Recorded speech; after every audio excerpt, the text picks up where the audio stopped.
Welcome to CT Expert Insights. When your business needs people it can trust, you can count on us. We dedicate ourselves to getting to know your needs and finding solutions to meet them. You'll have a team of experts backing you up. Hi, I'm Greg Corombos. This is CT Expert Insights, brought to you in conjunction with Deluxe.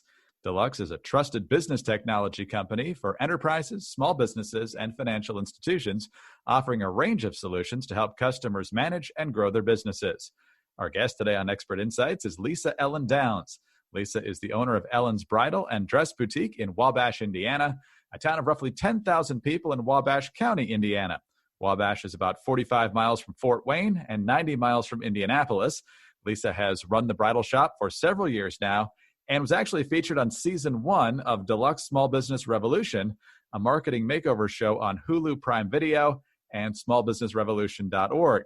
Deluxe infused a $500,000 makeover to businesses in the town of Wabash, including Lisa's business. And Lisa, thanks so much for being with us this week. Well, thank you, Greg. Thank you for the opportunity. So, Lisa, let's start by learning a little bit about your business. Tell us about Ellen's Bridal and Dress Boutique, how long you've been around, the number of employees you have, and what makes your shop special. Ellen's Bridal and Dress Boutique offers anything to outfit your wedding party except for mother of the bride. We've been in business for 8 years. I have 4 wonderful employees. And what makes us a little different than other bridal stores is that my right-hand person is my daughter. So it is very much a family atmosphere. I feel like my other employees are my daughters as well. And as brides enter the store, they become a part of our family too. And so helping people figure out which wedding dress they want, or the bridesmaids or others in the wedding party, it's hard to do that and stay 6 feet apart. So what are you doing with your shop to help survive this new normal? Well, we have had to make a significant pivot, and we have gone to virtual appointments. So we will use a Zoom call to show brides our dresses, and we allow them to choose 3 to 5. Then they can come curbside, pick up those dresses, take them home, try them on, and we hope move forward with purchasing their wedding gown. Then they return those gowns and they are sanitized before being reused again. What else are you doing? We're trying to stay in touch with our customers through social media. My daughter, Sierra Short, is our social media, our marketing manager, and she's putting a lot of time in offering advice to brides who have had to delay their weddings or brides who are still shopping for that special dress. And we're able to do that on all of our social media outlets, as well as our website. Well, let's talk about the financial challenges of getting through the COVID crisis. I know that the first round of the Paycheck Protection Program loans under the CARES Act has already been committed, but there's talk of a second round of PPP loans. So in preparation of that, would you please share with our listeners your experience when you applied for these loans and what lessons you learned through that experience? Certainly, to say the least, it has been a very confusing process from knowing where to apply, how to apply, the guidelines to apply. And then once you receive the funding, then you become very concerned about the guidelines for the use of the money to make sure you're compliant so that the loan will be forgiven.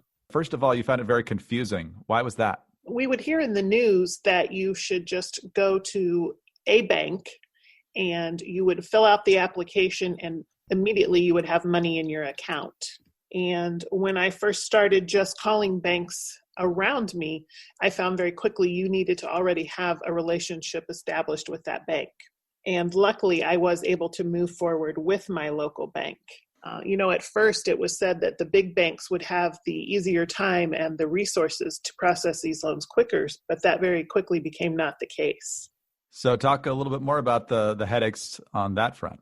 When I was able to reach my local bank, it seemed that they were having a delay in getting information from the SBA as to how they should qualify and process the loans. There was quite a delay in being able to apply for the loan. What did you need to do in order to get everything in order for that? Did you need help from an accountant or a lawyer? Did you have to pull a lot of paperwork together? What was necessary?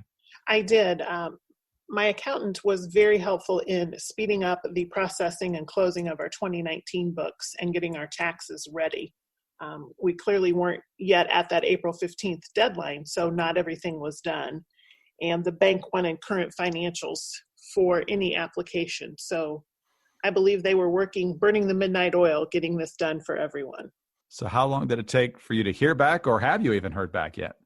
I did. I began talking to my local bank the end of March, probably around the 26th or 27th.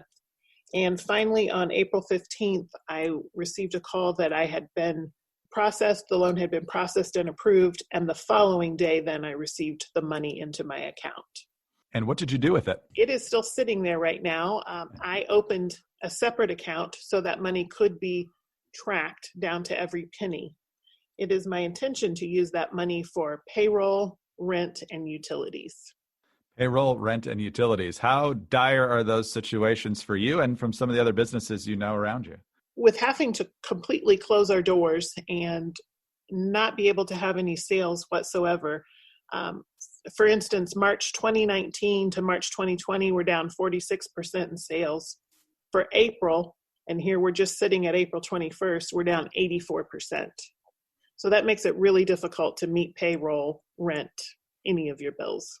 How would you describe the stress, not only of the current economic situation brought on by the virus concerns, but then the frustrations in dealing with this process? It does cause for a lot of sleepless nights, but I did a lot of praying, and we have a lot of great support groups. I'm part of a group called Better Bridal Group, and that is really a worldwide organization of independent bridal owners, and they've done a phenomenal job of bringing in experts to help guide us through this situation. So that helped relieve a lot of the stress. And how much time do you think this PPP relief money, I don't know if bought you is the right word, but was able to help you cover expenses? How long of a stretch now do you feel like you're keeping your head above water? I think we could probably go for about 60 days. That is one of the tricky things about this funding from PPP is it has to be used within 8 weeks of your funding. But it brings in a lot of requirements here. So how are you making sure that you're definitely using the money in the ways that are acceptable under the terms of the PPP so that you don't have to pay it back? Right. We just keep a very strict ledger, and I'm meeting on a regular basis with my accountant to review what the monies are used for, to make sure we're using it for the proper expenses.